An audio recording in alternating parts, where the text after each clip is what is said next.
হাজারো মিথ্যা কথা আপনাকে বলতে হবে। এই জন্য রসুল বলেন, উম্মাত মিথ্যা থেকে সবসময় নিজেকে এড়িয়ে রাখার চেষ্টা করবা, কারণ ইমানদার ব্যক্তি কখনো মিথ্যার আশ্রয় নিতে পারে না। ভোটের সময় আসলে দেখবেন মিথ্যার ফুলঝুরি বহাই, আমি জিততে পারলে এইটা করবো, সেইটা করবো, এইটা করে এইটা করেই দেবো ভাই, কিন্তু ভোট পার হয়ে যাওয়ার পরে আর কোনো খবর থাকে না। মানে মিথ্যার পিএইচডি করে মানুষ বক্তব্য দেন। দেখেন, কেউ যদি কোনো পার্টি টাটি করেন গায়ে টেনে নেন না, যেটা বাস্তবতা সেটা বলছি। আমি তো আসমান থেকে উড়ে আসি নাই, আমি তো আপনাদের সমাজেরই মানুষ, তাই না? আমি তো বক্তব্য শুনেছি নেতাদের, অনেক খুচরো নেতাদের বক্তব্য শুনছি। এমন এমন ডায়লগ দেয়, ফেরেশতারাও চিন্তা করে ডায়লগ বেটা পাইছে কোথায় রে। কিন্তু ভোট চলে যাওয়ার পরে ওদের আর খুঁজেই পাওয়া যায় না। এসি করে যায়, গরিব মানুষ একটা সই আনতে যায়, স্যার আপনার একটা সই লাগবে, স্যার এখন বিশ্রাম করছেন, কাল এসো। কাল গেছে, স্যার এখন খানা খাচ্ছে, পরশু এসো।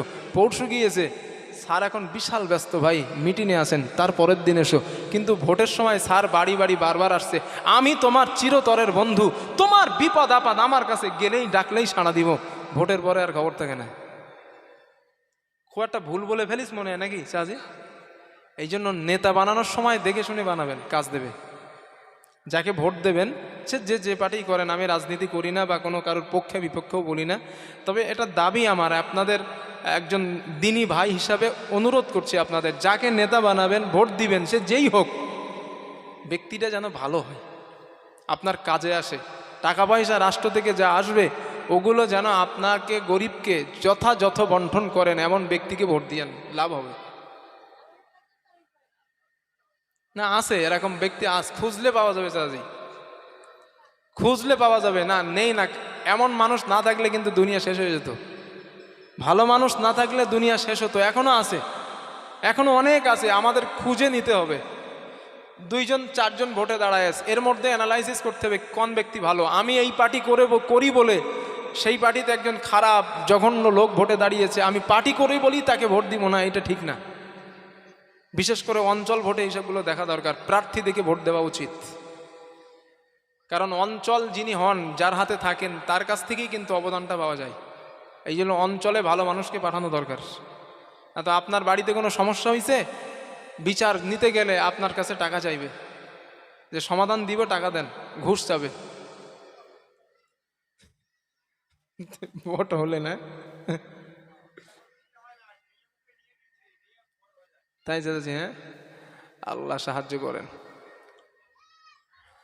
আর কত দুঃখের কথা চাচি শুনবো, এমন একটা জায়গায় আমি বসে আছি, চারিদিকের দুঃখ, আপনারা এক দুঃখ জানাচ্ছেন, আর একজন আর এক দুঃখ আর নিতে পারছি না আমি।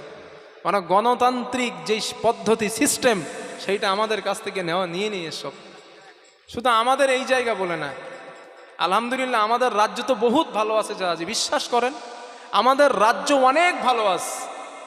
আমি ভারতবর্ষের প্রত্যেকটা রাজ্য ঘুরেছি আলহামদুলিল্লাহ, শুধু উড়িষ্যা ছাড়া, উড়িষ্যা রাজ্য ছাড়া প্রত্যেকটা রাজ্য ঘুরে দেখেছি, আমরা অনেক ভালো আছি।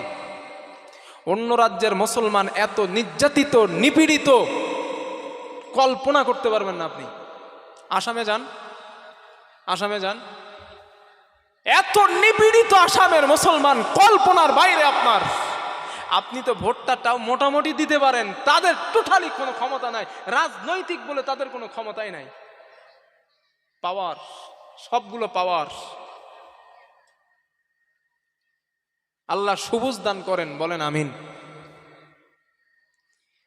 আমার বন্ধুগণ, তো রাসূলুল্লাহ সাল্লাল্লাহু আলাইহি ওয়াসাল্লাম বলেন, ইমানদারের বৈশিষ্ট্য, ইমানদারের পরিচয় হলো আর একটা মারাত্মক একটা ইমানদারের বৈশিষ্ট্য। আল্লাহ কোরআনে বলেন, তা'মুরুনা বিল মারুফি ওয়া তানহাউনা আনিল মুনকার ওয়া তু'মিনুনা বিল্লাহ। আল্লাহ তাআলা বলেন, ও আমার গোলাম, ইমানদার তো তারা যারা ভালো কাজের আদেশ দেয়, ভালো কাজের আদেশ করে মানুষকে, এবং অন্যায় কাজ যদি চোখের সামনে দেখতে পায় ওই অন্যায় কাজ থেকে মানুষকে বিরত রাখার চেষ্টা করে। আল্লাহ তাআলা বলেন ওরাই ইমানদার, ওরাই প্রকৃত মুত্তাকি। 1 নাম্বার তা'মুরুনা বিল মারুফ, ভালো কাজের আদেশ দেওয়া। 2 নাম্বার খারাপ কাজের নিষেধ। আপনি মসজিদে নামাজে যাচ্ছেন, আপনার সামনে মোড়ের মাথায় 2 জন মুসলমানের সঙ্গে দেখা। আপনি বললেন ও আমার ভাই চলো না মসজিদে নামাজের জন্য যাই, আমরা মসজিদে নামাজটা আদায় করব। এই নামাজের জন্য কোনো ভাইকে বলার মানে আপনি একজন ইমানদার। বুঝে আসছে? আপনার চোখের সামনে 2 জন মুসলমান সন্তান দাঁড়ায়া দাঁড়ায়া ফোনের মধ্যে গান দেখে, জোরে লাউড স্পিকারে গান দেখছে, আপনার কানের মধ্যে আওয়াজ আসছে। আপনি তার কাছে গেলেন, ও ভাই বা ও সন্তান, ও বাবা, তুমি রাস্তার ধারে দাঁড়ায়া গান দেখছো, এটা তোমার জন্য জাহান্নামে যাওয়ার কারণ না, তুমি গান দেখো না। এই খারাপ কাজের নিষেধ করাটা আল্লাহ বলেন তারাই আমার কাছে পরিপূর্ণ ইমানদার। জোরে জোরে বলেন সুবহানাল্লাহ। এখন আপনি যদি চিন্তা করলেন আমি একা নামাজি, আমি মসজিদে নামাজে যাব, নিজে নামাজ পড়বো, নিজের জান্নাতটা নিজে আমি বানাবো, কারণ আমার নিজের হিসাবটা নিজেকেই দিতে হবে। এই চিন্তা করে মসজিদে গেলেন, নামাজের ব্যাপারে পরিবারকেও তালিম দিলেন না, রাস্তায় কাউকে বললেন না, ভালো কাজের আদেশ দিলেন না, আপনার জন্য জান্নাতে যাওয়াটা কঠিন হয়ে যাবে। অথবা আপনার সামনে খারাপ কাজ আপনি দেখলেন, ওই খারাপ কাজ দেখার পর নিজেকে এড়িয়ে রাখলেন, না না আমি যদি খারাপ কাজের বিরোধিতা করতে যাই তারা আমার এগেনস্টে দাঁড়িয়ে যাবে, আমার বিরুদ্ধচরণ করবে, দরকার নাই, আমি নিজের জায়গাটা ঠিক রেখে দেই। এই চিন্তা যদি করেন জান্নাতে যাওয়াটা কঠিন হয়ে যাবে। যদি বলেন কেন, বুখারীর বর্ণনায় রাসূলুল্লাহ সাল্লাল্লাহু আলাইহি ওয়াসাল্লাম বলেন, আল্লাহর নবী বলেন আমার উম্মত ও আমার সাহাবারা লূত পয়গম্বরের জামানায় আমার আল্লাহ জিবরাইলকে বলেন, জিবরিল আমার পয়গম্বর লূতকে বলে দাও ঈমানদারদেরকে নিয়ে অমুক পাহাড়ের মাথায় চলে যাওয়ার জন্য, চলে যাবার পর জমিনটাকে নিয়ে তুমি উল্টে দিবা, ওই মানুষ সুদ্ধা উল্টে দিবা। জিবরাইল আল্লাহকে বলেন, মালিক ওই জামানায় অনেক কিছু বান্দা যারা তোমার জান্নাত পাওয়ার জন্য ইবাদত করে, আল্লাহ তোমার সন্তুষ্ট রাজি করার জন্য ইবাদত করে, ও আমাদের আল্লাহ ওদেরকে জমিন থেকে সরানোর ব্যাপারে কোনো আদেশ আমাকে কেন দিলেন না? রাহমাতুল লিল আলামিন বলেন, রব্বুল আলামিন জিবরাইলকে বলেন, জিবরিল জমিনটা যখন উল্টে দিবা ওই ইবাদত গুজার বান্দাদের মাথার উপরে আগে রাখবা। সাহাবারা বললেন, হুজুর এটা কেমন করে হয়?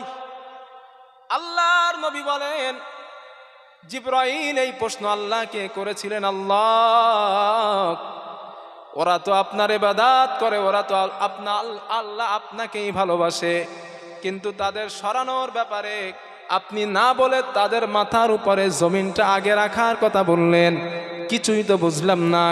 আল্লাহ তাআলা বলেন, জিবরিল গোটা জাতি গোটা সমাজ আমি আল্লাহর সঙ্গে নাফরমানি করে জাহান্নামী হয়ে যাচ্ছে, গোটা জাতি গোটা সমাজ আমি আল্লাহর হুকুম লঙ্ঘন করে জাহান্নামের পথের পথিক হয়ে যাচ্ছে, কিন্তু এই মানুষগুলার কোনো ভ্রুক্ষেপ নাই, ওরা নিজেরা জান্নাতে যাওয়ার জন্যই ব্যস্ত, ওরা নিজেরা আমি আল্লাহ সন্তুষ্ট করার জন্য ব্যস্ত।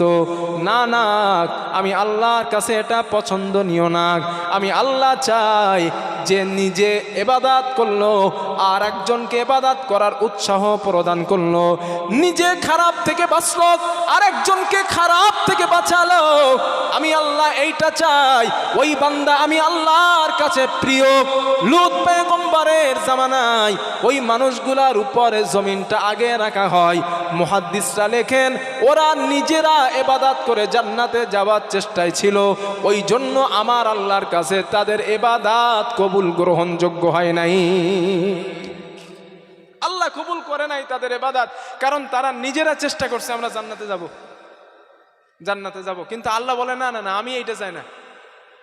আমি আল্লাহ চাই তুমি ভালো কাজ করতেছো, তোমার পাশে আর একজন ভাই আছে তাকেও তুমি বলো, সে যদি না করে সেটা আলাদা জিনিস, তবে তুমি তাকে তাবলীগ করো, তাকে তালিম দাও, ভাই নামাজ পড়ো।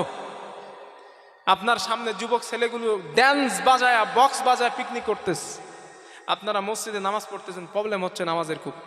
এই রে নামাজ পড়ে ঘোড়ার ডিম সমস্যা করে দেয়, হাবিজাবি করে, এই যে সমস্যাগুলো আপনাদেরকে হয়, আপনারা মুসল্লিরা চাপ নিলেন ওখানে যাব, ওদের কাছে যাব, পিকনিক করছো করো, ফিস্তি করে খাওয়া খাও, গান বাজানো বন্ধ করো। এটা ইমানি দায়িত্ব, এটা করতেই হবে আপনার, যেহেতু রব বক্তব্য তা'মুরুনা বিল মা'রুফ ওয়া তানহাউনা আনিল মুনকার। ঈমানদার তো তারাই যারা রবের আদেশ অনুযায়ী ভালো কাজের আদেশ দেন এবং অন্যায় থেকে মানুষকে ফিরিয়ে নিয়ে আসেন, তারাই আমি আল্লাহর কাছে ঈমানদার। এখন চিন্তা করলেন না, ভালো কাজের আদেশ দিলাম ঠিকই আছে, অন্যায় কাজের নিষেধ করব না, করলে তো আমার পিঠে মার আসতে পারে, এই অন্যায় কাজের নিষেধ করলে আমাকে গালি শুনতে হতে পারে, অন্যায় কাজের নিষেধ করলে আমার পিঠে আঘাত আসতে পারে, এই চিন্তা করলেন, চিন্তা করে পিছায় আসলেন। রব বলেন আমার কাছে তুমি ঈমানদার না, স্পষ্ট কোরআনের আয়াত, আমার কাছে তুমি ঈমানদার না। কারণ ঈমানদারের পরিচয় এই দুইটা, তা'মুরুনা বিল মা'রুফ, ভালো কাজের আদেশ, অন্যায় কাজের নিষেধ। তবে ভালো কাজের আদেশ দিলে হয়তো আপনার গালি না শুনতে হতে পারে, অন্যায় কাজের নিষেধ করলে মার খেতে হতে পারে। কথা বুঝে আসছে আমার? আপনি ভালো কাজের আদেশ দেন সমস্যা নেই, অন্যায় কাজের মানা করেন, মানা করেন। একটা গ্রামে ফুটবল খেলা হচ্ছে, জাস্ট বলছি, ফুটবল খেলা হচ্ছে, সেই খেলায় এত জোরে জোরে ড্যান্স বাজাচ্ছে, গান বাজাচ্ছে, মসজিদে নামাজ পড়া কষ্ট হচ্ছে। এখন আপনারা সবাই গিয়ে যদি বলেন হ্যাঁ ভাই ফুটবল খেলতেছেন, গান বাজানো বন্ধ করতে হবে, পিঠের ছাল চামড়ায় আলাদা হয়ে যাবে, যাবে না জাজি? রব বলছেন দেখো এটা করতে হবে তোমার। এই মুনকারের ব্যাখ্যা তিনটা, খুব ভালো করে শোনেন। নাম্বার এক, না আমার কথাগুলো একটু ভাইটাল, তবে এই কথাগুলো হাদিস কোরআন সম্বলিত, আমার উপরে রাগ করে কোনো লাভ হবে না, আমাকে দোষারোপ করেও লাভ হবে না, আমাকে মেরেও লাভ হবে না। আল্লাহ আমারে যে জ্ঞান দিয়েছেন, বলার অধিকার দিয়েছেন, এগুলো আমি বলবো, আপনার এতে কষ্ট হলেও আমার কিছু করার নাই, এটাই সত্য। এই মুনকারের ব্যাখ্যা তিনটা। নাম্বার এক, অন্যায়ের প্রতিবাদ করার জন্য যদি হাত দিয়ে প্রতিরোধ করার সমর্থন তোমার থাকে, তুমি চলে যাও, হাত দিয়ে প্রতিরোধ করো।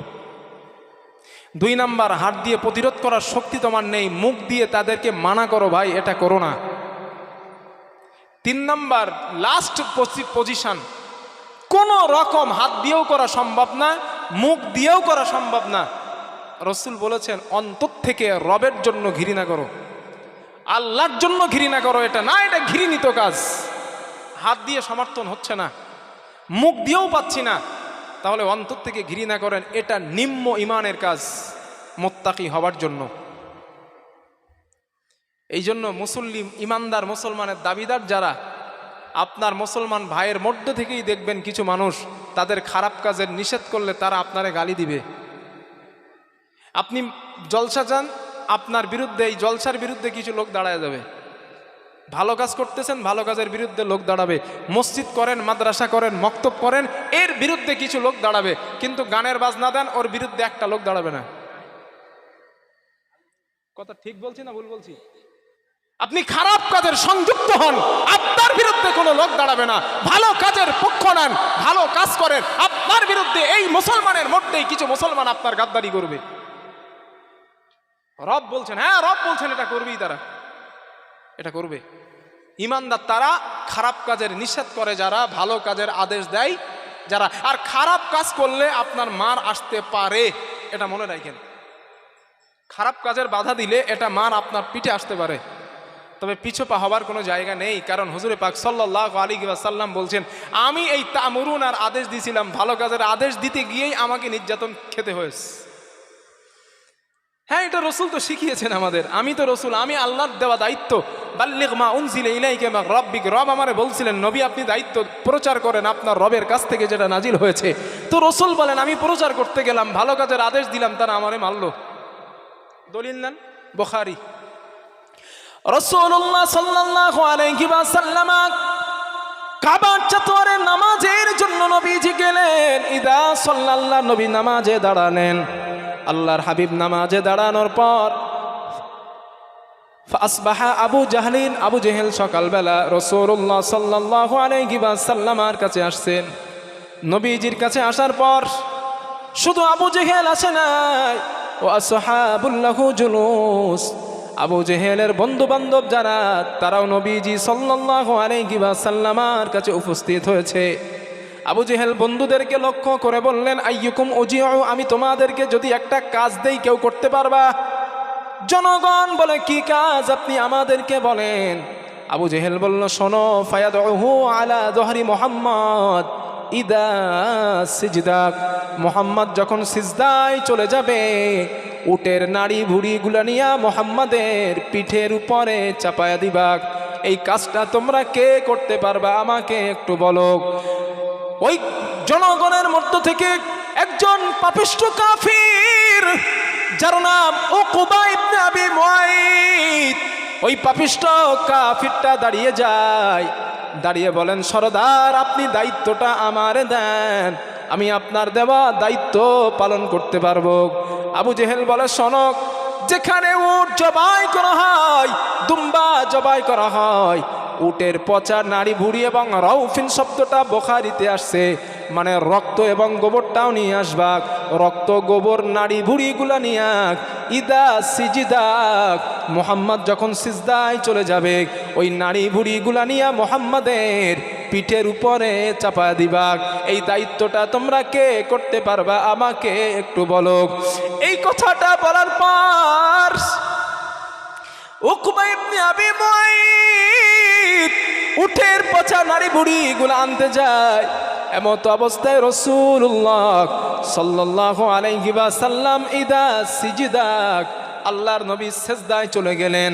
ওই উটের নাড়ি ভুড়িগুলা নিয়ে আবার নবীর পিঠ মোবারকের উপরে চাপায়া দেওয়া হয়। একটাই কারণ, আল্লাহর নবী ভালো কাজের আদেশ করছেন তাই।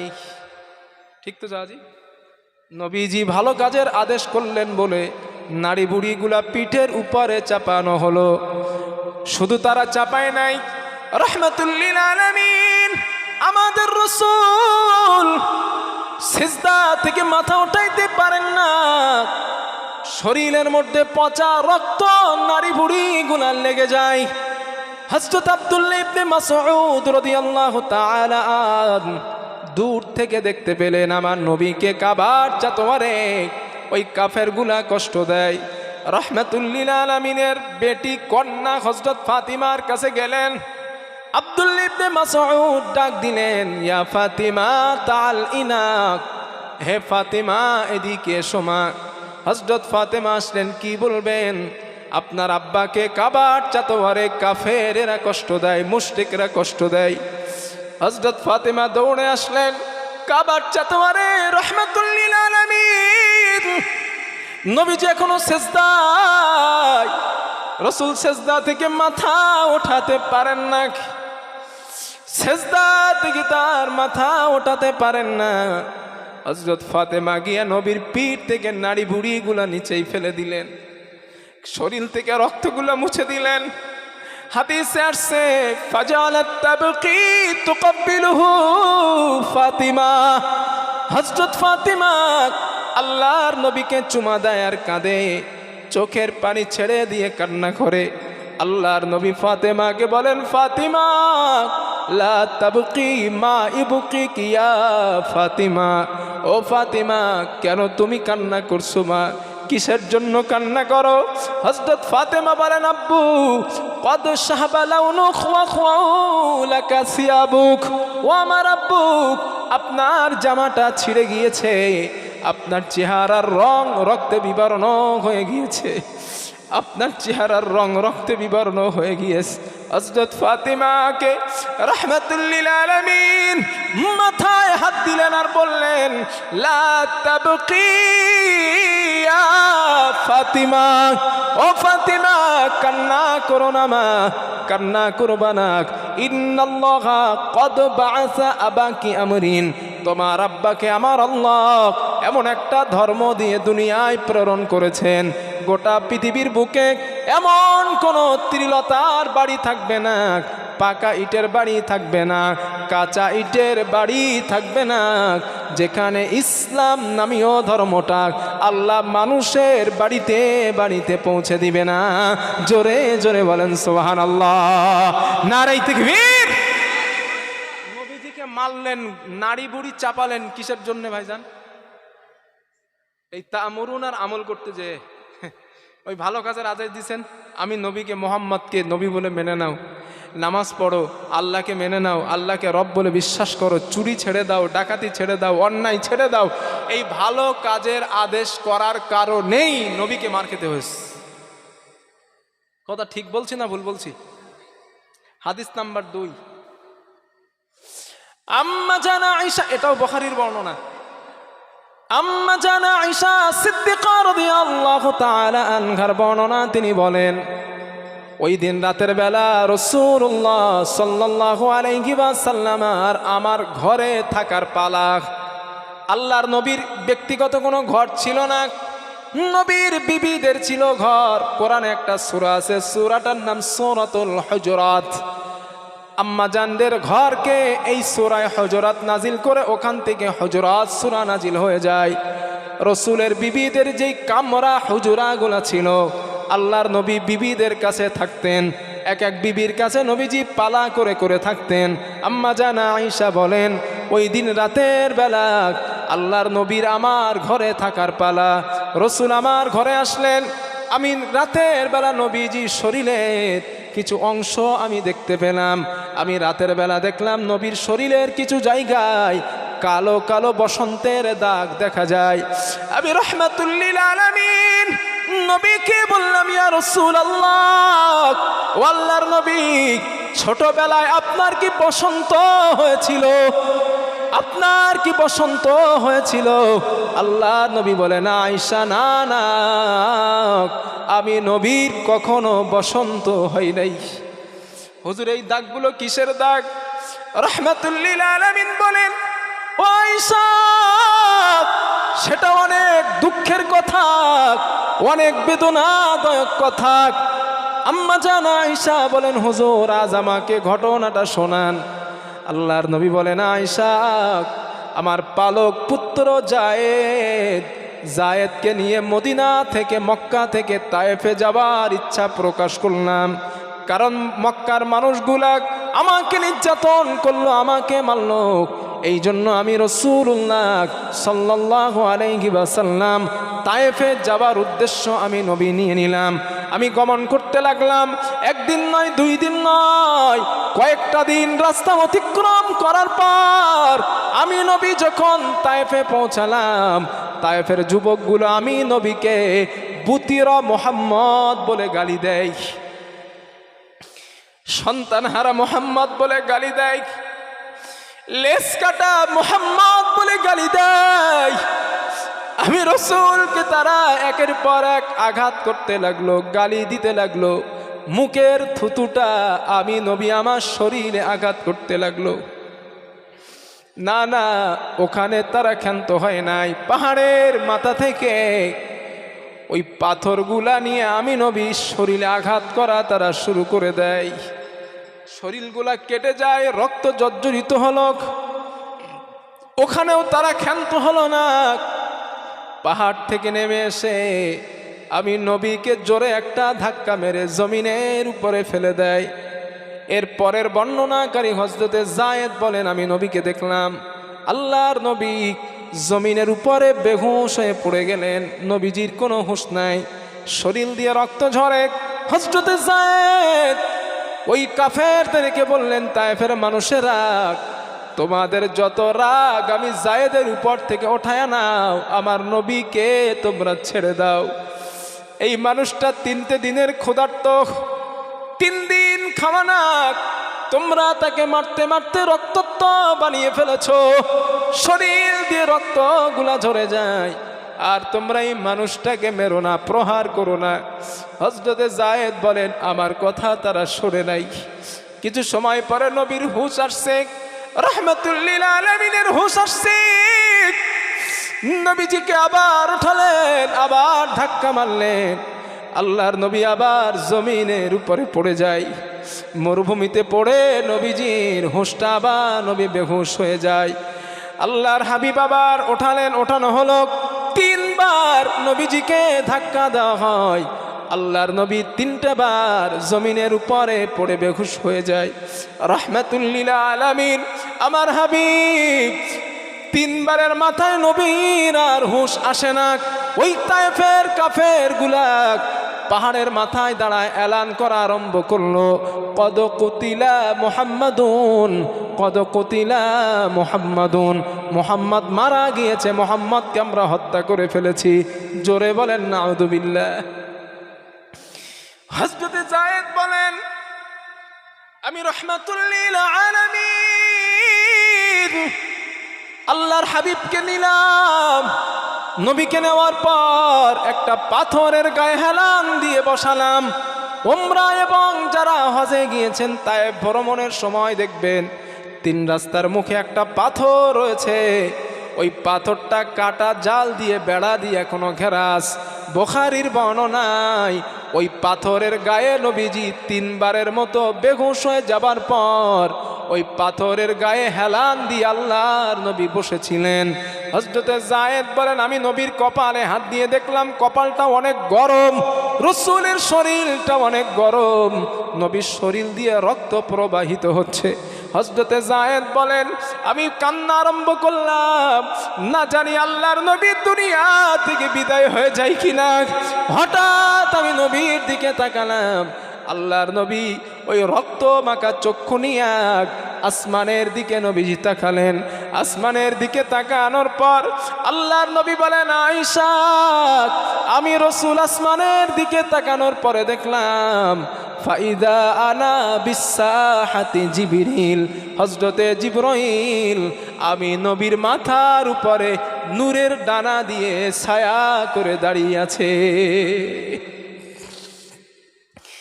নবী জিজ্ঞাসা করলেন, ইয়া আখি জিবরিল, ও ভাই জিবরিল, কি ব্যাপার তুমি এখন এখানে?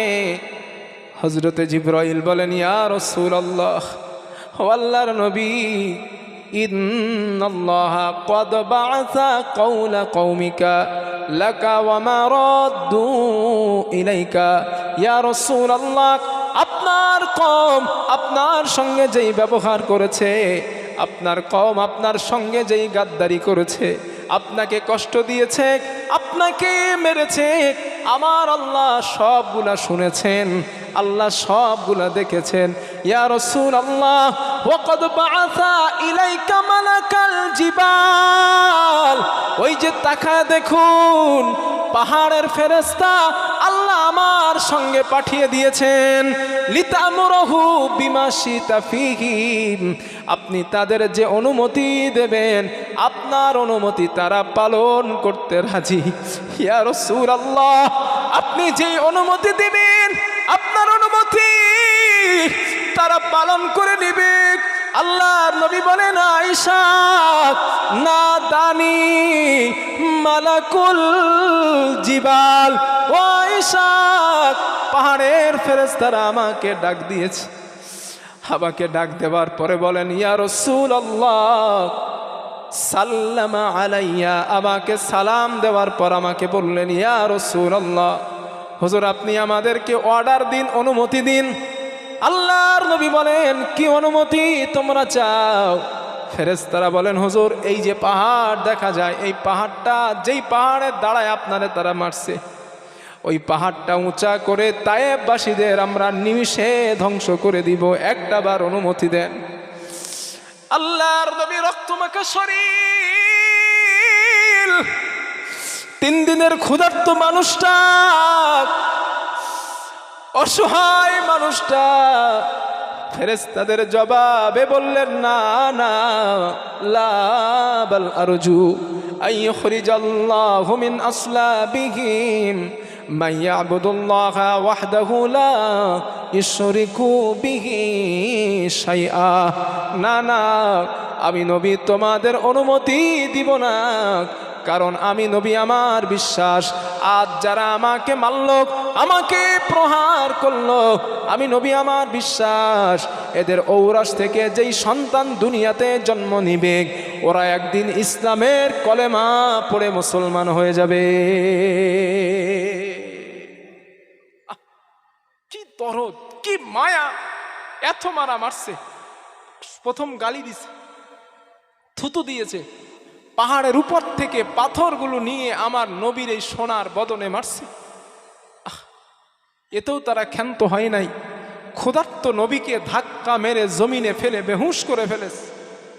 মারতে মারতে বেহুশ, একবার নয় তিনটে বার বেহুশ করার পরেও অনুমতি চাইছেন, হুজুর অনুমতি দেন ধ্বংস করি। নবী বলেন লা বাল আরজু আন ইখরিজাল্লাহু মিন আসলাবিহিম মান ইয়াবুদুল্লাহ ওয়াহদাহু লা ইশরিকু বিহি শাইআন। আমি রাসূল অনুমতি দিব না, কারণ আমার বিশ্বাস আজ যারা আমাকে মেরেছে এদের ঔরাস, এদের সন্তান এমন আসবে হতে পারে তারা কলেমা পড়ে মুসলমান হয়ে যাবে। না, জায়েদকে ডাক দিলেন, জায়েদ এখন কোন সময়? জায়েদ বলেন হুজুর আসরে রক্ত চলে যাচ্ছে, আসরে রক্ত চলে যাচ্ছে হুজুর, আসরে রক্ত চলে যাচ্ছে। নবীজি বললেন একটু পানি দাও, আমি একটু উজু করে আসরের নামাজটা আদায় করে নেই। ও ইমানদার মুসলমান, নামাজ তো ছেড়ে দেন ইচ্ছা মতো না। দেখেন কি জীবন তার, রক্ত শরীরে বেহুশ হয়েছেন, এই অসুস্থ 3 দিনের ক্ষুধার্ত জায়েদকে বলছেন পানি দাও, উজু করে আমি নবী নামাজ আদায় করব। চায়ের দোকানে বসে আসরে রক্তটা পার করে দেন, চায়ের দোকানে বসে মাগরিবের সময়টা পার করে দেন, এশার সময় পার করেন, ঘুমের মধ্যে ফজরের রক্ত পার করেন, জোহরের নামাজ কাজের মধ্যে পার করেন, জুমার নামাজটা শুধু মসজিদে যান, এরপরেও দাবি করেন আপনি ইমানদার, আপনি মুত্তাকি। আহ, কি করে বোঝালে আপনারা বুঝবেন বলেন আমাকে? যেই মানুষটা এই পরিস্থিতিতেও দাঁড়িয়ে নামাজের কথা বলেন নাই। হযরত ওমর রাদিয়াল্লাহু আনহুর নাম শুনছেন? এই জায়গাটা ভুলে যাবেন না, একটু জায়গাটা মনে রাখেন আর এই পরের কথাটা একটু শোনেন। ওমর রাদিয়াল্লাহু তাআলা আনহুকে শহীদ করা হয়েছিল মেহরাবের উপরে। একটা কিতাব আছে শহীদে মেহরাব, ওমর ইবনুল খাত্তাব রাদিয়াল্লাহু আন, পারলে সংগ্রহ করবেন। ওই কিতাবটার মধ্যে ওমর রাদিয়াল্লাহু আনহুর জীবনী চমৎকার লেখা হয়েছে। ওই ওমর রাদিয়াল্লাহু আনহুর কাছে একজন ব্যক্তি আবু লুলু নামে একজন ব্যক্তি আসছেন, অগ্নি উপাসক, আগুনের পূজা করতো। সে আসছে, এসে বলছেন ওমর আমার, তখন তিনি আমিরুল মুমিনিন, ওই অগ্নি উপাসক এসে বলছেন হুজুর আপনার কাছে একটা বিচার দেব আমার মুনিবের ব্যাপারে। কি বিচার? হুজুর আমার মুনিব, আমার যে মুনিব মালিক, ওই মুনিব আমার ইনকাম থেকে 50% ইনকাম আমার কাছ থেকে নিয়ে নেন, মানে হাফ ইনকাম নিয়ে নেন। হযরত ওমর বললেন না এইটা তো ঠিক না, তোমার কাছ থেকে 50% নেওয়া এটা তো উচিত না। হযরত ওমর রাদিয়াল্লাহু আনহু চিন্তা ভাবনা করে বলছেন আচ্ছা তুমি কি কাজ করো? তোমার মুনিব যে তোমার কাছ থেকে 1/2% নেন, তো তুমি কি কাজ করো? বললেন হুজুর আমি খঞ্জর বানাইতে পারি।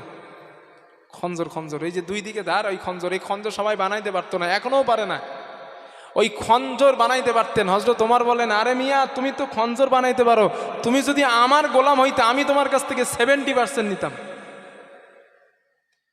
ওই অগ্নি উপাসক আবু লুলু ওই ব্যক্তিটা রেগে গেছে, ওমর সবার জন্য তুমি নরম আর আমার জন্য গরম, দাঁড়াও তোমার খবর আছে। আমার বন্ধুগণ, হযরত ওমরের কাছ থেকে লোকটা চলে গেছে, একটা খঞ্জর বানালো, 2 দিক দিয়ে একটা খঞ্জর বানালো। ওমর রাদিয়াল্লাহু আনহুকে শহীদ করবেন বলে ওই খঞ্জরের মধ্যে বিষ লাগালেন। বিষ লাগানোর পর হযরত ওমর রাদিয়াল্লাহু আনহু 17 রমজান জুম্মার দিন হযরত ওমর রাদিয়াল্লাহু আনহু ফজরের সময় মসজিদে নববীতে গেছেন, ইমামতির দায়িত্ব পালন করবেন। সাহাবায়ে কেরাম মসজিদে নববীর পিছনে কাতারে দাঁড়ানো, হযরত ওমরও দাঁড়ানো। ওই আবু লুলু নামে ওই ব্যক্তিটা নামাজির বেশ ধরে, মুসল্লির বেশ ধরে ওমর রাদিয়াল্লাহু আনহুর পিছনের পরের কাতারে দাঁড়ায় গেছে। হযরত ওমর 1 রাকাত পড়ালেন। 1 রাকাত নামাজ পড়ানোর পর 2 রাকাত নামাজ যখন পড়াবেন, ওই আবু লুলু নামে ব্যক্তিটা ওমর রাদিয়াল্লাহু আনহু ডান বগলে তিনি আঘাত করলেন, খঞ্জর দিয়ে আঘাত করলেন, বুকের কাছে একটা আঘাত করলেন, পৃষ্ঠদেশে একটা আঘাত করলেন, তিনটা আঘাত হযরত ওমর রাদিয়াল্লাহু আনহু শরীরের মধ্যে করলেন।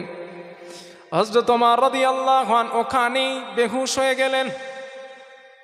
সাহাবায়ে কেরাম অনেকগুলা সাহাবা ওই খঞ্জর ঘোরাইতে ঘোরাইতে অনেক সাহাবা ওখানেই শহীদ হয়ে যায়, কিন্তু আবু লুলুকে সাহাবায়ে কেরাম ওখানেই ধরে ফেলেছিলেন, তাকে ওখানেই হত্যা করে দেওয়া হয়। হযরত ওমর রাদিয়াল্লাহু আনহু বেহুশ, হুঁশ নাই, ধরাধরি করে রাজপ্রাসাদে নিয়ে যাওয়া হয়। তামিলকে খবর দেওয়া হয়, তাবিবকে খবর দেওয়া হলো, দেখো কি ব্যাপার, ওমরের হুঁশ কেন আসে না। হযরত ওমর রাদিয়াল্লাহু আনহুর গাল দিয়ে পানি দেওয়া হয়, পেট দিয়ে পাকস্থলী দিয়ে পেট দিয়ে পানিটা বার হয়ে যায়, ফলের রস দেওয়া হয়, পেট দিয়ে ফলের রসটা বার হয়ে যায়। হঠাৎ ওমর রাদিয়াল্লাহু আনহুর হুঁশ আসছে। হুঁশ আসার পর ওমর হুঁশ ফেরার পরই প্রথমেই যেই কথাটা বলেছিলেন, হযরত ওমর সাহাবাদের জিজ্ঞাসা করলেন, ও আমার ভাইরা, আমি ওমর আমার নেতৃত্বে ফজরের নামাজ শুরু হয়েছিল, আমি এক রাকাত নামাজ আমি পড়েছিলাম, এক রাকাত নামাজ পড়ে আমি বেহুশ হয়ে গিয়েছিলাম। আমার দাবি, আমার প্রশ্ন, পরের রাকাতের নামাজটা কি তোমরা আদায় করেছো? একবারও বললেন না আমি কি করে বাঁচবো, আমারে বাঁচাও, আমার রক্ত বন্ধ করো, তামিল আনো, আমারে সুস্থ করো, সেবা করো, এই কথা বললেন না। হযরত ওমর বলছেন, হুঁশ আসার সাথে সাথে আমার নেতৃত্বে তো নামাজ শুরু হয়েছিল, এক রাকাত নামাজ পড়ি আমি বেহুশ হয়ে গিয়েছিলাম, পরের রাকাতটা কি তোমরা পড়ছো? হায় রে ইমানদার, ইনি হলেন ইমানদার, এই হচ্ছে মুত্তাকি। আমরা দাবি করি আমরা মুত্তাকি, নামাজের খবরই থাকে না আমরা মুত্তাকি। হায় রে মানুষ। আমার বন্ধুগণ, তো রাসূলুল্লাহ সাল্লাল্লাহু আলাইহি ওয়াসাল্লাম যায়েদকে পানি আনার জন্য বললেন, যায়েদ রাদিয়াল্লাহু আনহু পানি দিলেন, নবীজি উজু করলেন, উজু করে আসরের নামাজ আদায় করলেন। নামাজটা আদায় করার পর আল্লাহর নবী রক্তমাখা দুটো হাত আসমানের দিকে বাড়ায়া দিলেন। দুটো হাত বাড়ায়া দিয়া আল্লাহর কাছে কওমের জন্য দোয়া করলেন, আল্লাহুম্মা গফিরলি কওমি ফাইন্নাহু লা ইয়ালামুন। হে আমার রব, হে আমার মালিক, আমার কওম জানে না আমি তোমার রাসূল, আমার কওম জানে না আমি তোমার নবী। ও আল্লাহ, আবার কওমের ব্যাপারে তোমার কাছে কোনো অভিযোগ করি না, আল্লাহ আমার কওমকে তুমি মাফ করে দাও, আমি নবীও তাদের মাফ করে দিলাম। মাফ করে দাও আল্লাহ, আমি রাসূলও তাদের মাফ করে দিস। কি দরদ, কি মায়া, কি মহব্বত।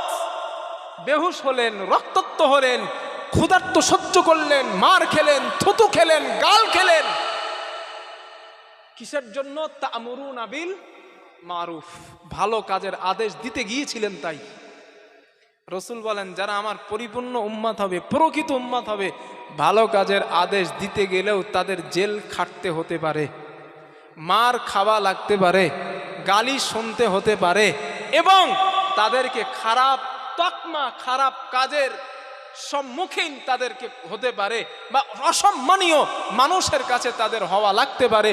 সুতরাং উম্মত ভয় পাবার কোনো দরকার নাই, কারণ আমি নবী এই তা'মুরুন আর আমল করতে গেছি। আমার নবী গেছেন না, ভালো কাজের আদেশ দিয়েছেন না, এক আল্লাহর ইবাদত করো, মানুষকে বলে এটা কি কাজ, ভালো না? নামাজ পড়ো ভাই, এটা কিসের দাওয়াত, ভালো। মদ খাবা না, এটা কিসের দাওয়াত, ভালো। এভরিথিং নবীজি এই কথাই বলছিলেন, রবকে, আল্লাহকে রব বলে মেনে নাও, আমি মুহাম্মদকে নবী বলে মেনে নাও, পরকাল বিশ্বাস করো, হিসাব বিশ্বাস করো, মদ ছেড়ে দাও, সুদ ছেড়ে দাও, ঘুষ ছেড়ে দাও, অন্যায় জুলুম ছেড়ে দাও, জিনা ধর্ষণ ছেড়ে দাও, মানুষকে কষ্ট দেওয়া ছেড়ে দাও।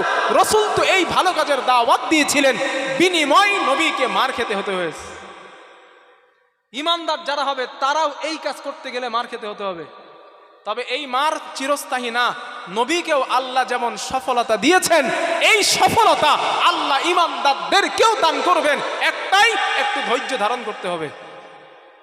যেহেতু আল্লাহর ওয়াদা, ইউরিদুনা লিইউতফিউ নূরাল্লাহি বিআফওয়াহিহিম আল্লাহু মুতিম্মু নূরিহি ওয়ালাউ কারিহাল কাফিরুন। রব বলেছেন, হ্যাঁ হ্যাঁ ও ঈমানদারেরা, এটা তোমাদের জামানাই না, তোমাদের যুগে না, তোমাদের যুগ আসার অনেক আগ থেকেই কাফের বেঈমান নাস্তিকেরা ইসলামটাকে, সত্যটাকে, সঠিকটাকে লিবিয়ে দেওয়ার প্রচেষ্টা করেছে, কিন্তু তারা পারে নাই, তাদের পক্ষে সম্ভব হয় নাই। কেন? আমি আল্লাহ সত্যকে উজ্জীবিত করবই, তাতে বেঈমানদের কলিজা জ্বলে যায়, যাক কাফেরদের যাহাই হোক আমার কোনো পরোয়া নাই, আমি আল্লাহ ইসলামকে প্রতিষ্ঠিত করবই। নবী মার খাইছেন, রসুল সহ্য করেছেন, এরপরেও সাহাবায়ে কেরাম রসুল ভেঙে পড়েন নাই, তারা সত্যের হাল ছেড়ে দেন নাই। ঠিক বলছি না ভুল বলছি? সত্য কাজ করতে গেলে দেখবেন বাধা আসবে, বাধা আসলে অতিক্রম করতে হবে। এটা রসুলের জীবনের আমাদের জন্য শিক্ষা। একটু গালাগালি দেয় লোকে, মাদ্রাসার দায়িত্বে আছেন আপনি, আপনার জায়গায় ঠিক আছেন, আপনি ঠিক আছেন আপনার জায়গায় পুরো দায়িত্বে, আমি সঠিকভাবে পূর্ণাঙ্গ দায়িত্ব পালন করছি, কিন্তু গ্রামের এগেনস্টের কিছু মানুষ দেখবেন আপনার বিরুদ্ধে বলবে মাদ্রাসার টাকা মেরে খাচ্ছে। একদম 100% বলছি, এই জায়গাটায় আপনার ধৈর্য ধরতে হবে, কারণ এটা ইমানদারের পরিচয়। ভালো কাজ করতে গেলে আপনার গালি শুনতে হবে। আমার বন্ধুগণ, একটা হাদিস শোনেন, প্রস্তুতি কারে বলে? আমাদের তো প্রস্তুতি আসে না, এরপরেও আমরা ভেঙে পড়ি। রাসূলুল্লাহ সাল্লাল্লাহু আলাইহি ওয়াসাল্লাম, আল্লাহর নবী যখন গোটা মক্কায় মুসলমানদের উপরে নির্যাতন, গোটা মক্কা জুড়ে নির্যাতন, মুসলমানেরা মার খেতে খেতে নিজেরা পেরেশানি হয়ে গেলেন, এমন আর প্রস্তুতি মুসলমানদের মক্কায় থাকার মতো অবস্থায় না। সাহাবায়ে কেরাম বিরক্ত বোধ করছেন আর চেষ্টা করছেন, থাকার সম্ভব হবে না। রাহমাতুল লিল আলামিন কাবার চাতওয়ারে ডান হাত মাথার নিচে দিয়া হাতিমের উপরে আল্লাহর নবী শোয়াক, রাহমাতুল লিল আলামিন হাতিমের উপরে শোয়াস। সাহাবায়ে কেরাম আব্দুল্লাহ ইবনে মাসউদ রাদিয়াল্লাহু আনহুর নেতৃত্বে নবীজির কাছে গেলেন। শাকাউনা ইলা রাসূলিল্লাহি সাল্লাল্লাহু আলাইহি ওয়াসাল্লাম আলা তাদউ লানা আলা তাস্তানসিরু লানা ইয়া রাসূলুল্লাহ। আল্লাহর হাবিবের কাছে গেলেন, যাওয়ার পরে বললেন, ইয়া রাসূলুল্লাহ, হুজুর আপনি আমাদের জন্য আল্লাহর কাছে গিয়ে একটু দোয়া করবেন না? আমরা তো মার খেতে খেতে শেষ হয়ে গেলাম, একটু কি দোয়া করবেন না? রাসূলুল্লাহ সাল্লাল্লাহু আলাইহি ওয়াসাল্লাম শোয়া থেকে উঠে বসলেন। আল্লাহর নবী বসে বলেন, ও আমার সাহাবাদের দল, তোমরা কি জানো তোমাদের ইসলাম, তোমাদের দুনিয়ায় আসার আগে যে ইমানদার মুসলমান যারা হয়েছিল অন্য যুগের জামানায়, অন্য নবীদের জামানায় যারা ঈমান এনেছিল, ঈমান আনার কারণে ঈমানের দাম তাদের কি দিতে হয়েছে, এটা কি তোমরা জানো? সাহাবারা বললেন, না লা ইয়া রাসূলুল্লাহ, হুজুর আমরা জানি না। আল্লাহর নবী বলেন, শোনো, ওই ঈমানদারদেরকে ধরা হতো, ফায়ুখাদুর রাজুলু, ঈমানদারদেরকে ধরা হতো, ফায়ুহফারু লাহু ফিল আরদ, জমিনে গর্ত খনন করা হতো। জমিনে গর্ত খনন করার পর ওই ঈমানদারকে গর্তের মধ্যে কোমর পর্যন্ত পুঁতে ফেলা হতো। এরপরে করাত আনা হতো, সুম্মা ইউদা বিল মানশার, ওই করাত ঈমানদারের মাথার উপরে রেখে ওই করাত দিয়ে ঈমানদারকে চিরে চিরে দু টুকরা করে ফেলে দেওয়া হতো। ঈমান আনার কারণে ঈমানদারকে দু টুকরা করে ফেলা হতো। ও সাহাবারা, শুধু তাই না, লোহার চিরুনি আনা হতো। ওই লোহার চিরুনি আনার পর ঈমানদারের গা থেকে গোশতগুলা হাড্ডি থেকে আলাদা করে ফেলা হতো। এমন কষ্ট ঈমান আনার কারণে দেওয়া হয়েছে। শুধু তাই না, এই কষ্ট দেওয়ার পর মায়া সুদ্দুহু যালিকা দ্বীনি, এত জুলুম আর নির্যাতন করার পর ওই ঈমানদার মুসলমানদেরকে ইসলাম থেকে, ঈমান থেকে এক চুল পরিমাণও সরানো যায় নাই। এটার নাম ঈমানদার, এটার নাম মুত্তাকি, এটার নাম হচ্ছে ঈমান, এইটার নাম ঈমান। রাসূল বলছেন, জীবন্ত মানুষের এই যে চিরুনি, লোহার ধার দেওয়া চিরুনিগুলো এনে গোস্তর উপরে আঁচড় দিয়ে দিয়ে হাড্ডি থেকে গোস্ত আলাদা করা হতো। বুখারীর বর্ণনা বলছি। আগুনের উপরে রেখে আগুনের শিখা, আগুন জ্বলছে, ওই আগুনের শিখাগুলো গায়ের গোস্ত চর্বি গলে গলে জ্বলন্ত আগুনগুলো লিভিয়ে যেত। এমন করে কষ্ট দেওয়া হয়েছে। কিন্তু মায়া সুদ্দুহু যালিকা আন দীনি, এত জুলুম, এত নির্যাতন, এত কষ্ট দেওয়ার পরেও এক চুল পরিমাণ ওই ঈমানদারদেরকে ইসলাম থেকে সরানো যায় নাই। ও সাহাবারা, তোমরা বড্ড তাড়াহুড়া করে ফেলছো। রাসূল বলতে সাহাবাদের, তোমরা বড্ড তাড়াহুড়া করছো, একটু অপেক্ষা করো, একটু অপেক্ষা করো। আমি রাসূল বলছি, ওয়াল্লাহি, আল্লাহর শপথ করে, লা ইয়াখাফু ইল্লাল্লাহ, এমন একটা সময় আসছে অচিরেই, অতি তাড়াতাড়ি এমন একটা সময় আসছে, এমন একটা দিন আসছে, যেই দিনটা গোটা আরব ভূখণ্ডে নয়, গোটা পৃথিবীতে মানুষ হাজারে মাউদ থেকে নিয়ে মক্কা থেকে মদিনা, মদিনা থেকে তায়েফ, এক দেশ থেকে আরেক দেশে সফর করবে। মাল সম্পদগুলো তারা ঘরের বাইরে ভিতরে রেখে দেবে, সম্পদ চুরি যাওয়ার ভয় থাকবে না। তাদের নারীগুলা রাতের বেলা মরুভূমিতে বার হবে, রাস্তায় বার হবে, সতীত্ব নষ্ট হবার কোনো চিন্তা থাকবে না, ভয় থাকবে না। শুধু তাই না, সম্পদগুলো ঘরের বাইরে থাকবে, ওই সম্পদ লুটে যাওয়ার ভয় হবে না। ব্যবসাদাররা ব্যবসা করতে করতে মরুভূমি দিয়ে আসবে, ব্যবসাদারের ব্যবসার মাল চুরি যাওয়ার, ডাকাতি হবার ভয় থাকবে না, ধর্ষণের ভয় থাকবে না। আমি রাসূল আল্লাহর নামের শপথ করে বলছি, লা ইয়াখাফু ইল্লাল্লাহ, আল্লাহর ভয় ছাড়া মানুষের অন্তঃকরণে আর কারো ভয় থাকবে না।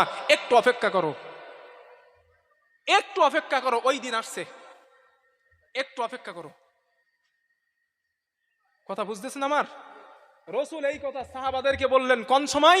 যখন গোটা আরবের বুকে মুসলমান ইমানদার মার খাচ্ছে। শুধু মার খাচ্ছে না, মার খেতে খেতে, মার খেতে খেতে সাহাবায়ে কেরাম অতুষ্ট হয়ে গেছে। যাবার জায়গা নাই, যাবার কোনো জায়গা নাই। কাফেরেরা কাজে দিচ্ছে না, কাজ দিচ্ছে না, কাফেরেরা দোকানদারের কাছে মাল বিক্রি করছে না। এখন আমাদের সমাজে এখন অনেক জায়গা এরকম হয়ে গেছে।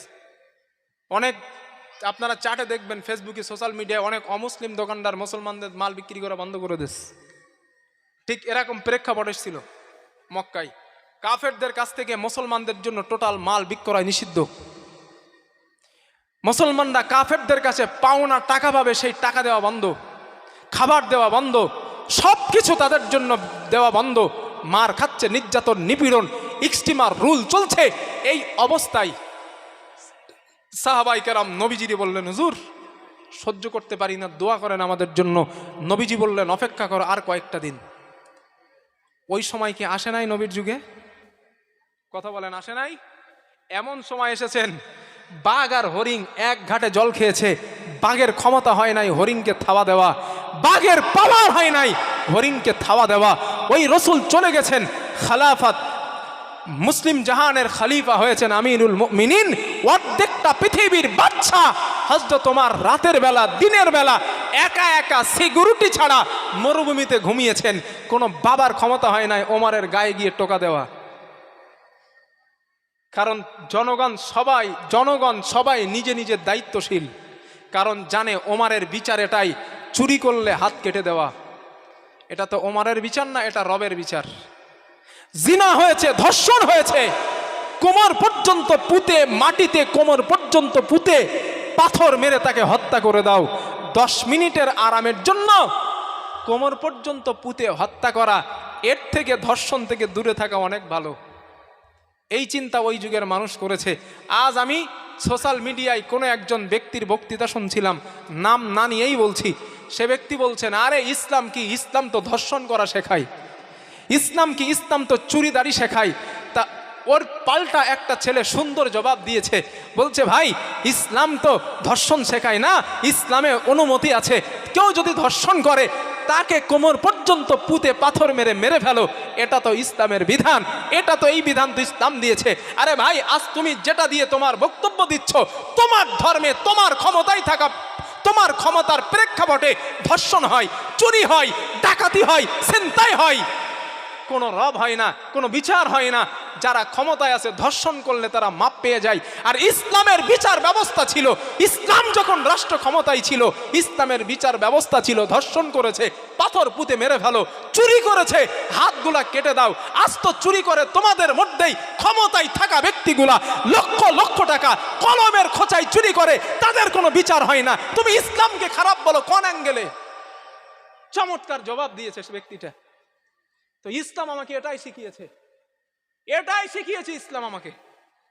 চুরি করবা হাত কেটে দেব, জিনা করবা পাথর মেরে মেরে মেরে ফেলবো, মদ খাবা 100 বেতের আঘাত করব। ইসলাম আমাকে শিখিয়েছে। হযরত ওমর গোটা পৃথিবীর অর্ধেক বাদশাহিত্য করেছেন। আজ ওমরের যুগে যেতে হবে না, আফগানিস্তানে যান, চ্যানেল খোলেন, গুগল খোলেন। 3 বছরে আফগানিস্তানের গবেষকরা আফগানিস্তানকে নিয়ে গবেষণা করেছেন। 3 বছরে আফগানিস্তানে 3টাও ধর্ষণ হয় নাই। জিজ্ঞাসা করা হয়েছে 3 বছরে 3টাও ধর্ষণ হলো না, আপনারা কিভাবে দেশ চালান? আফগানিস্তানের প্রধানমন্ত্রী জবাব দিয়েছেন, আল্লাহর কোরআন দিয়ে দেশ চালায়। আল্লাহর কোরআন দিয়ে দেশ চালায়, রব বিধান দিয়েছেন ধর্ষণ করলে পাথর মেরে মেরে ফেলবো। ওই ভয়ে মানুষ ধর্ষণের ধারেও যায় না। কথা বুঝিয়ে আসছে? এটাই হলো কোরআনের বিধান। আল্লাহ সুবহানাহু ওয়া তাআলা, আচ্ছা, আল্লাহ সুবহানাহু ওয়া তাআলা এই বিষয়গুলো আল্লাহ আমাদের বুঝে উপলব্ধি করে আমল করার তৌফিক দেন, বলেন আমিন। তাহলে ইমানদারের পরিচয় আপনাদের বলছিলাম, ইমানদার তারা তা'মুরুনা বিল মা'রুফ ওয়া তানহাউনা আনিল মুনকার, ভালো কাজের আদেশ দেয়, অন্যায় কাজের নিষেধ করে। এই দুইটার মাঝখানে ইমানদারের ইমান। যদি চিন্তা করেন শুধু ভালো কাজের আদেশ দিব, অন্যায় কাজের মানা করবো না, তাহলে কিন্তু আপনি পরিপূর্ণ ইমানদার না। কথা বুঝে আসছে আমার ইনশাল্লাহ? কারণ ভয় আছে খারাপ কাজের মানা করতে গেলেই যে মার আসবে। এই মার খাবা এটা সুন্নতে মুহাম্মদ সাল্লাল্লাহু আলাইহি ওয়াসাল্লাম, এটা সুন্নতে সাহাবা রাদওয়ানুল্লাহি আলাইহিম আজমাইন। কারণ ভালো কাজের আদেশ আর অন্যায়ের নিষেধ করতে গিয়ে তারা মার খেয়েছেন, কষ্ট করেছেন, জেলে গিয়েছেন, জরিমানা দিয়েছেন, শহীদ হয়েছেন, রক্ত দিয়েছেন। একটাই দুইটাই কারণ, তা'মুরুনা বিল মা'রুফ আর ওয়া তানহাউনা আনিল মুনকার, ভালো কাজের আদেশ আর অসৎ কাজের নিষেধ। এই দুইটা জিনিসের মধ্যে মানুষের ঈমান। এখন আপনারা ঠিক করেন কোনটা করবেন। আপনারা ঠিক করেন, ভালো কাজের আদেশ, অসৎ কাজের নিষেধ, এই দুইটার মধ্যে ঈমান। আর ভালো কাজের নিষেধ আর খারাপ কাজের আদেশ, এই ভালো কাজের আদেশ আর খারাপ কাজের নিষেধ, এই দুইটার মধ্যে কি কি আছে মোটামুটি একটা ব্যাখ্যা আপনাদের দিস, মোটামুটি একটা ব্যাখ্যা। এখনো অনেক ব্যাখ্যা দেওয়া, এই শুধু এই আয়াতের ব্যাখ্যা তাফসীর যদি করা হয় অনেক সময় কথা বলা যাবে। এই তা'মুরুনা বিল মা'রুফ ওয়া তানহাউনা আনিল মুনকার, এই দুটো শব্দ যদি আমল করেন জান্নাতে যাওয়া যথেষ্ট ইনশাল্লাহ।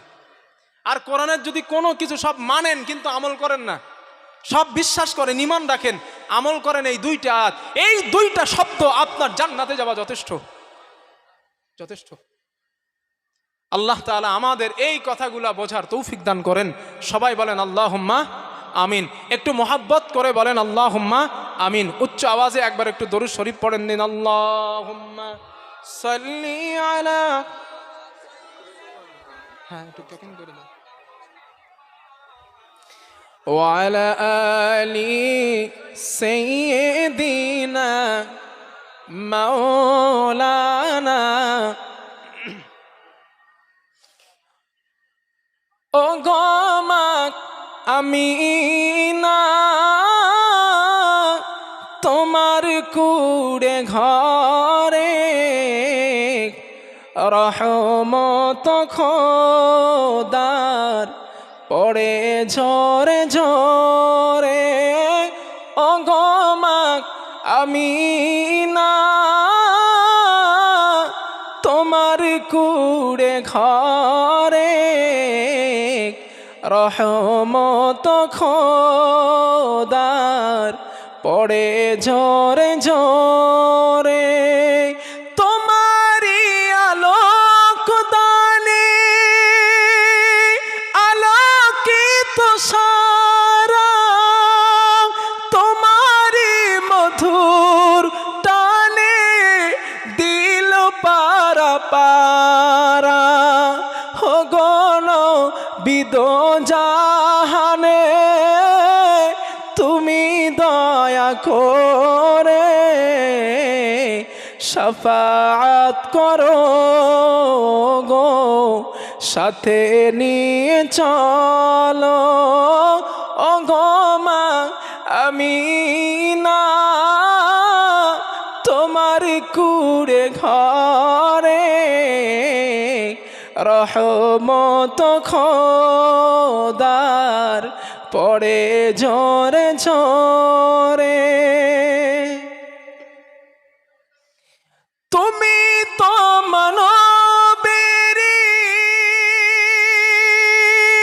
দয়া মুকুটমণি, তোমার নামে দরুদ জপে মুসলিম শানি, তরে তোমার গুণগান ও গণবি দো জাহান, তরে তোমার গুণগান ও গণবি দো জাহান, দয়া করো তরে মোরা যে গুনাহগার ও গো মা আমিনা, তোমার কুড়ে ঘরে রহমত খোদার পড়ে ঝরে ঝরে। আল্লাহুম্মা সাল্লি আলা সাইয়্যিদিনা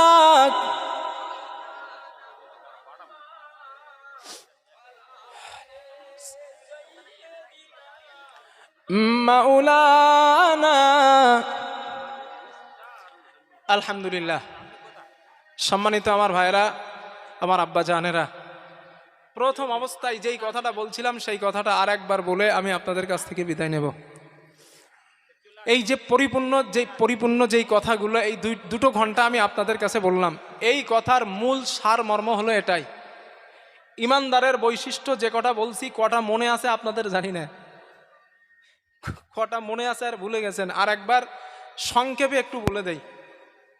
নাম্বার 1, ভালো কাজের আদেশ, অন্যায় কাজের নিষেধ।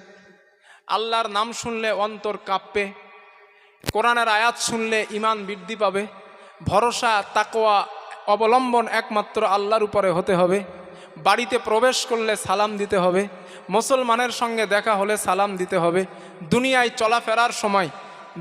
চলাফেরার সময় বিনয়ী বিনম্রতার সঙ্গে চলাফেরা করতে হবে, এবং হারাম থেকে বিশেষ করে বেঁচে থাকতে হবে। কি দিকে বলছি? হারাম এর মধ্যে সুদ, ঘুষ, এক কথায় যেই টাকা, যেই অর্থ, যেই জিনিস আমার জন্য বৈধ না। বোনের ফারাজ, বোন 1 বিঘে জমি পাবে, বাপ মারা গেছে, ফারাজের যেই ভাগ আছে ওই ভাগ 1 বিঘে বোনের পাওনা কি 10 কাঠা। আপনি বোনের ভাগটা না দিলেন, ওই টাকাটা আপনি খেলেন, ওই টাকাটাও আপনার জন্য হারাম, কারণ হকটা বোনের আপনি নিয়ে নিছেন। আর এটা আমাদের সমাজে ভরি ভরি হচ্ছে। কিন্তু বোনকে কিছু টাকা দেয়, অল্প দিয়ে বলে বোন এই টাকাটা নে যা। বোন কিন্তু মন থেকে মাফ করে না। এই জমির দাম 20 লাখ টাকা আর আমারে দিছে 2 লাখ টাকা। আছে না এরকম? এগুলো ডাকাত এইগুলা। বোনের সম্পত্তি যারা এইভাবে খায় ওরা ডাকাত। তো এইভাবে করার কোনো সুযোগ ইসলামের মধ্যে নাই। তো এই দিক থেকেও আমরা দূরে থাকবো বলি ইনশা আল্লাহ। এই একটা বিষয়। আর একটা বিষয় হলো ইমানদার হলো তারা, আল্লাহ তাআলা বলেন ইয়া আইয়ুহাল্লাযীনা আমানু, হে ইমানদারেরা, ইদা নুদিয়া লিস-সালাহ, যখন তোমাদেরকে জুমার দিন নামাজের জন্য আহ্বান করা হয়, আজান দেওয়া হয়, আহ্বান করা হয়, তখন তোমরা নামাজের জন্য মসজিদে ধাবিত হও। নদী লিস-সালাহ, নামাজের জন্য যখন তোমাদের ডাকা হয় তখন তোমরা নামাজে যাও। এটা কারা যাবে নামাজে? ইমানদার যারা, তারা নামাজে যাবে। যেহেতু আল্লাহ তাআলা বলছেন ইমানদার যারা তারা নামাজে যাবে, আর ইমানদার যারা না তারা নামাজে যাবে না। যেহেতু স্পষ্ট হাদিস আছে, মান তারাকা সালাতান মুতাআম্মিদান ফাকাদ কাফার। নবীজি বলেন যে ইচ্ছাকৃত নামাজ ছাড়ে সে কুফরি করে। আর এই কুফরি করে যদি তওবা না করে মারা যায়, তার ঠিকানা জাহান্নাম। কথা বুঝে আসছে ইনশাআল্লাহ আমার না? তো আল্লাহ তাআলা এই আমলগুলা আমাদের করার তৌফিক দান করেন। সবাই বলেন আল্লাহুম্মা আমিন। আরেকটু মোহাব্বত করে বলেন না আল্লাহুম্মা আমিন। আরেকটু মোহাব্বত করে বলেন আল্লাহুম্মা আমিন। প্রিয় ভাইরা দেখেন, এই যে কথাগুলো বলছি, এই কথাগুলো আল্লাহ সন্তুষ্টির জন্য বলছি। যদি আপনারা আমল করেন আপনাদের লাভ, আমারও লাভ। আমি বলছি ইনশাআল্লাহ এই আমল আমি করব, আর আল্লাহ আমারে তৌফিক দেন, বলেন আমিন। সবাই বলেন আল্লাহুম্মা আমিন। আল্লাহ আমারে তৌফিক দেন এবং আপনাদেরকেও তৌফিক দেন। খারাপ কাজ দেখলে আপনারা যেন প্রতিহত করতে পারেন। হাত দিয়ে যদি না পারেন জবান দিয়ে মানা করেন, জবান দিয়েও যদি সক্ষম না হয় মুখ অন্তর থেকে একটু ঘৃণা করেন, না এই কাজটা ভালো না, কাজটা খারাপ, এটা করবেন ইনশাআল্লাহ। আল্লাহ তাআলা তৌফিক দান করেন, বলেন আমিন। আল্লাহ আমারে আগে তৌফিক দেন, এরপরে আপনাদেরকেও। প্রিয় ভাইরা, আমি বক্তব্য ছাড়বো, আমি আপনাদের কাছ থেকে বিদায় নেব। আমার আর একটা জায়গায় একটু যেতে হবে, সময় অনেক স্বল্পতা, যাব অনেকটা দূরে, রাস্তা 3 ঘন্টার, হাতে আছে 2 ঘন্টা। মানে পরের মাহফিলটা নেওয়া হয়েছিল, আমার লোকেশনটা দেখা হয়নি, লোকেশনটা না দেখে জলসাটা নিয়েছি। আজকের লোকেশন পাওয়ার পরে দেখি লাইন তো খারাপ, তাই বলছিলাম যে আমাকে একটু 45-এ ছেড়ে দেওয়ার জন্য, তবে সম্ভবত হুজুর মনে হয় এসে উঠতে পারেনি, এই জন্য 45-ও ছাড়লো না।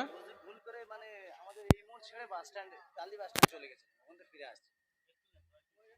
না আর আর আমার আর সম্ভব হবে না। একটু ভাইজান একটু কথা বলুন, যে আস্তে আস্তে ইনশাল্লাহ এসে যাবেন। এসে গেছেন উনি, ভাইজান একটু কথা বলতে আসবেন, এসে গেছেন রাস্তায়।